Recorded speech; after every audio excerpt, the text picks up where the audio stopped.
Good morning, students. In the last class, we are discussing about acid, base, salt, right? In that, we studied about the acid. Are you remembering? What is the property of acid? Acid will convert blue litmus into red. And what is the other property? What is the taste of acid? The acid have sour taste. And acid react with the reactive metal and which liberates the hydrogen gas, right? And acids react with the carbonates and will produce the carbon dioxide. These are the properties of acid. And acid liberates the hydrogen ion when the ionization occurs, right? So the definition of acid can be like acids are the substances which can produce H plus ions in the aqueous solution. Acids are the substances which produces H plus ions in the aqueous solution. Or we can say that acids will increase the concentration of H plus ion in the water. And this H plus ion will react with the water and forms the hydronium ion because H plus ion is not stable. Hence, it was reacting with the water to form the hydronium ion. Okay. This is all about acid. In the alkalis or in the base, the red litmus will convert into blue. And what is the other property of alkali? It is slippery or soapy when we touch. Why it is like that? In our skin, fatty acids are there. And if we touch the bases, what happens? Fatty acid will react with the base to form a reaction. So, base will react with the fatty acid which is present in our skin. So, we feel soapy or slippery. And also, alkali are the good conductor of electricity when they are in molten state and in the liquid state. Alkalis which are in the liquid state and also molten state will pass the electricity or they are conductors. Okay. This is all about properties of alkali. Let us see an experiment. The experiment is by taking the magnesium ribbon. The cleaned magnesium ribbon was burned. What happens? Magnesium, while burning, it will react with the oxygen, right? And it will form a product. Let us see a video. What happens? Let us see. Wire, which is a metal, water, red and blue litmus paper, a petri dish, dropper, spirit lamp, matchbox, and a pair of tongs.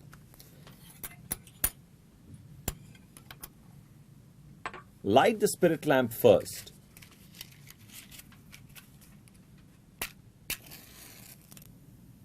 Now hold the magnesium wire with the tongs and bring the ribbon to the flame.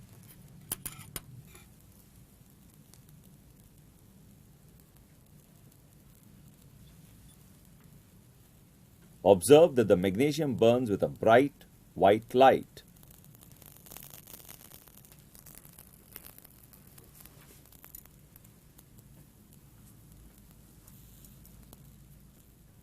As it burns, an ash-like powdery substance is formed. This is magnesium oxide.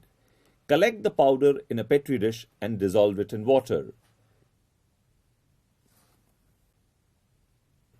Take a drop of this solution and place it on the red and blue litmus papers. Observe the change in the color of the litmus papers. We observe that red litmus turns blue while blue litmus remains the same.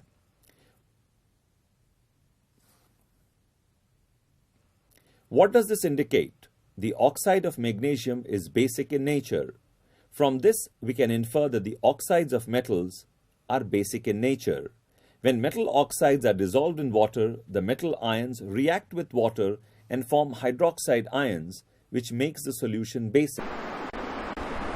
So, magnesium, while burning, what left there? A white powder is left there, right? After the burning, we can see a white powder. What is that? Let us write the reaction of burning of this magnesium ribbon. So, magnesium react with the oxygen and it forms the magnesium oxide. While the magnesium ribbon burning, what happens? Magnesium oxide is formed. Whether this equation is balanced? No, right? Because here 2 oxygen is there, but here only 1 oxygen is there. Let us balance it. Let us write 2 here. Now 2 oxygen, 2 magnesium. Here only 1 magnesium is there, no? So we should put 2 here. So 2 Mg plus O2 gives 2 MgO. So magnesium ribbon, while burning, what happens? Magnesium reacts with the oxygen and forms the magnesium oxide. So that white powder is magnesium oxide. Let us put some drops of water. What happens? The solution we will get, no? So what is it? Let us write the equation. Magnesium oxide will react with the water and forms magnesium hydroxide. Magnesium oxide react with the water and forms the magnesium hydroxide. The solution contains magnesium hydroxide, right? So, let us check the nature of magnesium hydroxide. What happens? Let us check with the litmus paper. Take a red litmus paper and drop it to the magnesium hydroxide, and what happens? This red litmus will convert into blue. We seen in the video, right? So, here red litmus will convert into blue. What indicates this? What is the indication of the conversion of red into blue? That means this magnesium hydroxide is a base or it is a alkali, right? So magnesium hydroxide is a alkali. Let us see another example, another experiment. Take the quicklime and put into the water. Stir well. You will get a white solution. Keep it some time, and after that a clear solution was observed in the above, and that white powder will be in the below of the beaker or in the bottom of the beaker. So take that clear solution and check the nature. What may be its nature? See this video. How are you all? So today I would be demonstrating you the formation of calcium hydroxide, slake lime or lime water. For this experiment we require calcium oxide powder, that is CaO. We require some water, and I have some red litmus paper because after the base is formed, calcium hydroxide, the red litmus would turn blue. This is a small beaker in which I am going to perform the experiment. So now this calcium oxide is a white color powder, people. Let me show it to you. It's a white color powder, right? So I'm going to take some amount of this powder in this beaker, and let me tell you guys that this experiment is an exothermic reaction. So that means the heat energy would be evolved out. So if I touch the walls of this beaker, it would be comparatively hot. So now let us add this water in the beaker, and I want to make a point that calcium oxide powder is not fully soluble in water, so we won't be seeing the complete solution formed over here.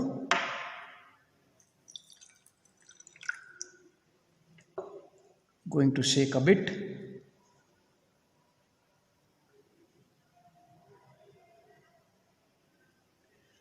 Now I will wait, because calcium oxide is not fully soluble in water and it takes time to dissolve in water. But meanwhile, what I can show you is, this is a red litmus paper, and red litmus paper is used to check the presence of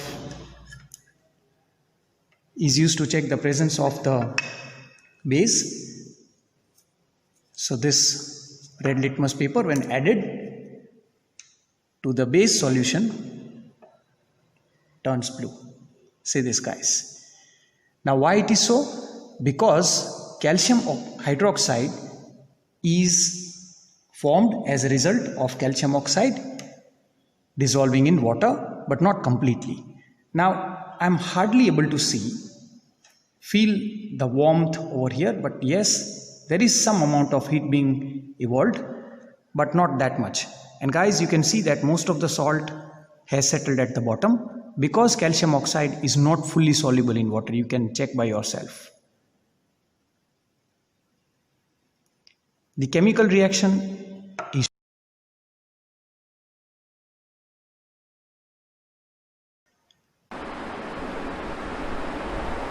S. Quicklime contains the calcium oxide, right? Quicklime contains calcium oxide. What happens? This calcium oxide will react with the water. Calcium oxide will react with the water and forms calcium hydroxide. Calcium oxide will react with the water and forms the calcium hydroxide. Here the equation is balanced, right? 2 hydrogen is there, 2 hydrogen and 2 oxygen. Here 1 oxygen, here 1 oxygen, and calcium, here also calcium. So equation is balanced. Calcium oxide react with the water and forms the calcium hydroxide. While checking the nature of the calcium hydroxide, what you have seen, it will convert red litmus into blue. That means what? It is a basic in nature, right? The solution is basic in nature. So calcium hydroxide and magnesium hydroxide, both are basic in nature, right? How they are formed? By the reaction of metal oxide with the water, right? MgO. Mg means what? It is a metal. Ca means what? It is a metal, right? They are present in the second group. They are the alkaline earth metals. As is seen in the periodic table, the magnesium and calcium will be in the second group. So they are the metals. So these are the metal oxides, MgO and CaO. These are the metal oxides. And when they reacting with water, what happens? Hydroxide is formed. So here magnesium hydroxide, here calcium hydroxide. So both will have the alkali in nature, right? Both will have alkaline nature. That means red litmus will convert into blue while checking the nature by using the litmus paper. So metal oxides, while reacting with the water, it will give the alkali or bases, right? And metal oxides generally exhibit the characteristic of bases. Metal oxides generally exhibit the characteristic of bases. The bases that which is dissolved in the water is called as alkali. The base which is dissolved in the water is called as alkali. So here both will dissolve in the water and forms the alkali. And there are some alkalis which is not soluble in the water. They are the aluminum hydroxide and copper hydroxide. Both will have characteristic, or both are the metallic oxides but they do not show the property of alkali. That means they are not soluble in the water. Aluminium hydroxide and copper hydroxide are not soluble in the water.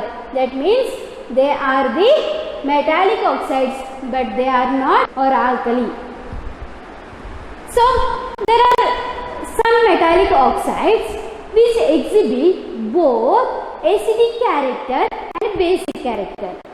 They are called as amphoteric oxides. The metal oxides which show the both characteristics, which are they acidic and basic, they are called as amphoteric oxides. An example for the amphoteric oxide is Al2O3, aluminium oxide, and also zinc oxide are example for the amphoteric oxides. So now we studied the what do you mean by alkali and some metal oxides which do not dissolve in the water, but they have the base nature, but they are not alkalis. And we studied about amphoteric oxides. They are the oxides which have the both characteristic acidic and basic. And let us study about the some bases or some alkalis and their common name, and while ionization what happens. Let us see. The first one is NaOH.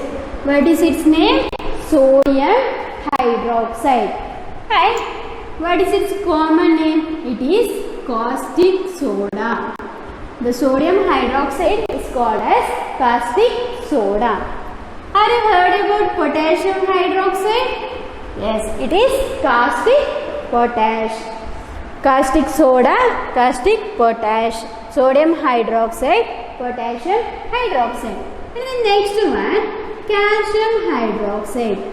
It is called as milk of lime. Calcium hydroxide is called as milk of lime. And the ammonium hydroxide. This ammonium hydroxide, there is no common name for this one. So here sodium hydroxide, its common name is caustic soda.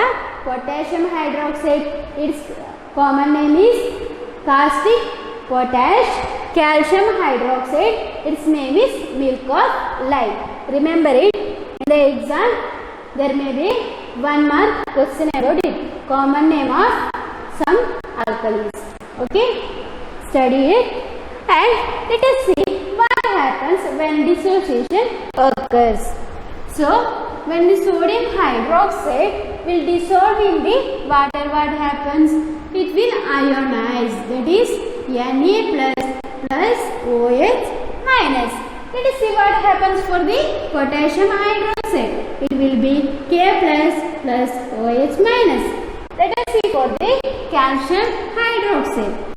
Ca2 plus OH minus. As you know, calcium in the second group, its oxidation state will be 2 and 2 is here. So this 2 comes here. So Ca2 plus and OH minus. So here 2 OH minus. Okay, to balance the equation. And the next one, ammonium hydroxide. While dissociating, it will form the NH4 plus OH minus. This is the dissociation of ammonium hydroxide. As we see, some common factor is there, no? Which is that one? Here, hydroxide ion is common for all the bases. Here, hydroxide ions are there for all the alkalis, right? So, while alkali dissociating, what is the common ion is there? It is hydroxide ion. So, bases are the substances which increase the concentration of hydroxide ions in the aqueous solution. When we dissolve the alkalis in the water, what happens? It will produce the hydroxide ion. That means OH minus ion. So, bases are the substances which increase the concentration of hydroxide ions in the aqueous solution. This is the about alkali. And as you know, there are so many theories are there no, in the chemistry. Same as that, here the acids and bases are defined by using the Arrhenius theory. There are so many theories, but in your syllabus only one theory is there. The theory is called as Arrhenius theory. Let us see what is it. Before knowing that, while the acid dissociation occurs, right? The dissociation of acid, what happens? They will produce ions. Let us see example, that is HCl and HNO3. While dissociating, it will produce H plus Cl minus and H plus NO3 minus. So here which is common, H plus is common, but here in the bases OH minus is common. So acids liberates H plus ions while dissociating, and alkali will produce the hydroxide ion when dissociation occurs. So Arrhenius proposed the theory. In his theory, he told that while acid and bases will dissolve in the water, they will dissociate. While acid and bases will dissolve in the water, they will dissociate into its ions. One positive ion will be there, one negative ion will be there. And he also told that acids are the substances which liberates H plus ions in the aqueous solutions. That means acids are substances which produces the hydrogen ions when they dissolve in the water, and bases are the substances which produce the hydroxides ion when they dissolve in the water. So this is the Arrhenius theory. In the Arrhenius theory, what we studied, the acids or bases when dissolved in the water, they will dissociate into ions. Acid will produce hydrogen ions or H plus ions, and the bases will produce OH minus or hydroxide ions. This is about Arrhenius theory. And let us study about neutralization reaction. This neutralization reaction can be studied by using a experiment. Let us study neutralization reaction by using a experiment. Here you can see a burette. This is called as burette, and this is a stand to hold this burette. This is the burette and this is held in the stand, and this is a conical flask, and this is a pipette. Okay, this is the burette, pipette, and it is the conical flask. To study neutralization reaction, let us take a acid and a base which is dilute. Okay, here in the burette I have taken the 50 ml of dilute hydrochloric acid, that means HCl, and in the conical flask now I will take the sodium hydroxide, and which is dilute. Okay, so it was taken by using the pipette. It is a 20 ml pipette. Okay, I am transferring the solution from the pipette to conical flask. Okay,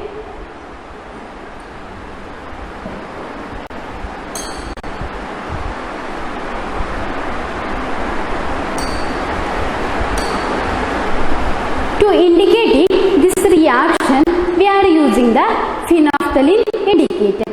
As you know, this indicator will show the pink color in the basic solution or in the alkali solution, but in the acid it will do not show any color, right? This will we studied in the last class. So now I took the sodium hydroxide in the conical flask, and now I am putting the phenolphthalein indicator to the sodium hydroxide. Okay, now you can see the color, that is pink, right? Now I will put the acid, that is the hydrochloric acid from the burette. Okay, let us see what happens.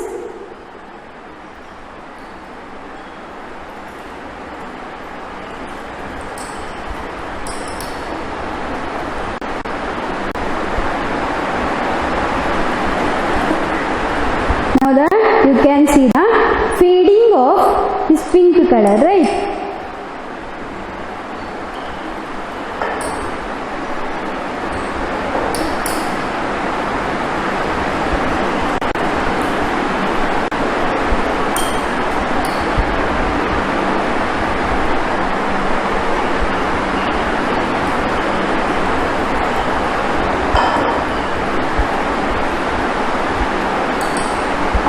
Yes, now it is decolorized.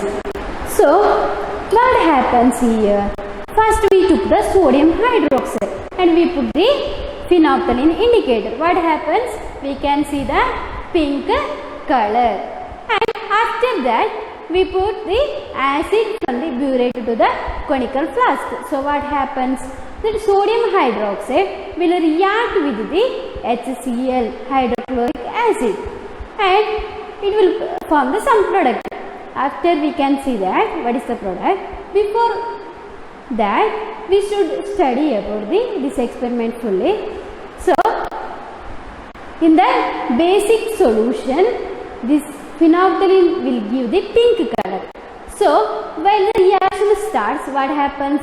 This sodium hydroxide starts to react with the HCl, hydrochloric acid, and after that all the sodium hydroxide was finished. So what happens? Its color will be fade. No color is there. It is the colorless solution now. Let us see what happens when some amount of sodium hydroxide put into this solution. Yes, this pink color was regained, right? Let us see by putting the acid what happens. So now I am putting the acid.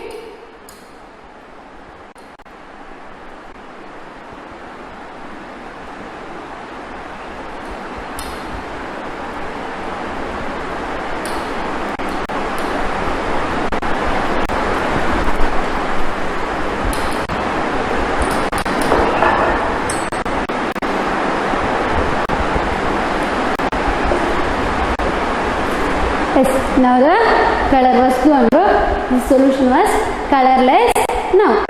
So while adding the sodium hydroxide again, what happens?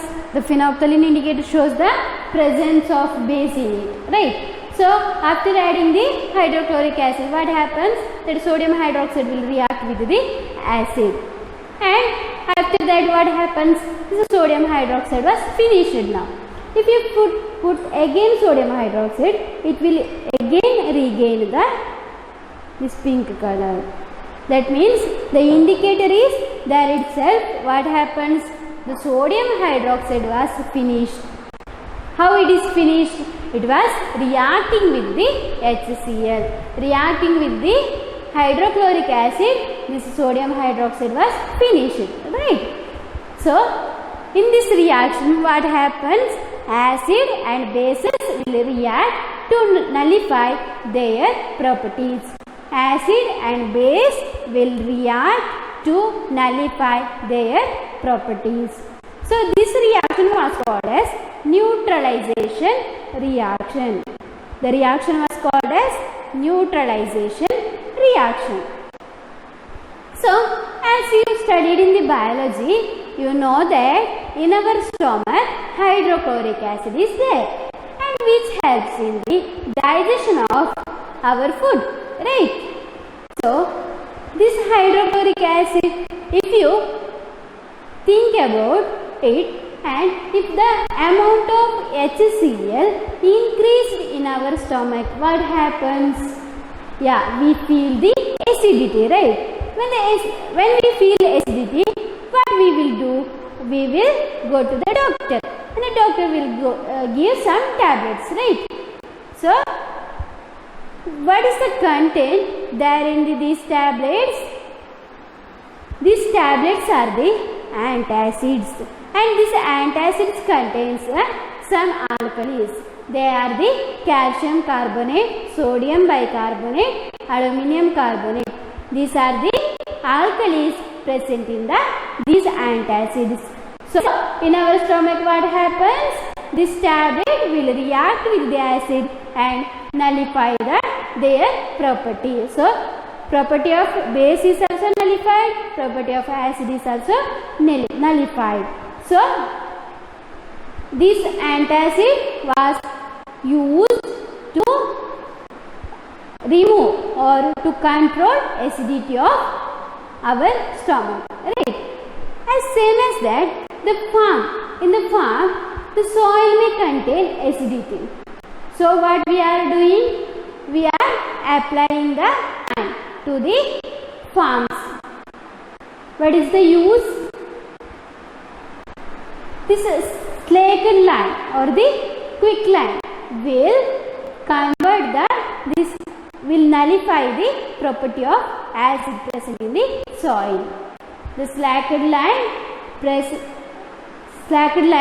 will nullify the acid present in the soil. This is the example of neutralization reaction where we see. Okay, one is in our stomach and one is in the farms. This is about the neutralization reaction. In the neutralization reaction, what happens? Acid and base will react together to nullify their properties. Okay. Let us write the equation of neutralization reaction. So we took NaOH in the conical flask, right? And we put the HCl from the burette. So this NaOH and HCl react to form the NaCl and water. So here sodium will react with this Cl. So sodium and Cl will combine to form sodium chloride, and this hydrogen and OH will form the water. So if there is the presence of sodium hydroxide, it will show the pink color. And if you add HCl, what happens? This sodium hydroxide and HCl will start to react and they will form the product as sodium chloride. After all the sodium hydroxide was reacted, then what happens? The color of the solution is disappeared. If you add more sodium hydroxide to the solution, what happens? Again pink color was regained, and again it will react with the HCl and it will form the sodium chloride. So again what happens? Color disappears. So in the neutralization reaction, acid and bases react together and their properties are nullified. Acid and bases will react and it will nullify its property. Okay, this is it about the neutralization reaction. Today we studied about alkalis and their properties and the neutralization reaction also, and Arrhenius theory. Study well. Let us see in the next video. Thank you.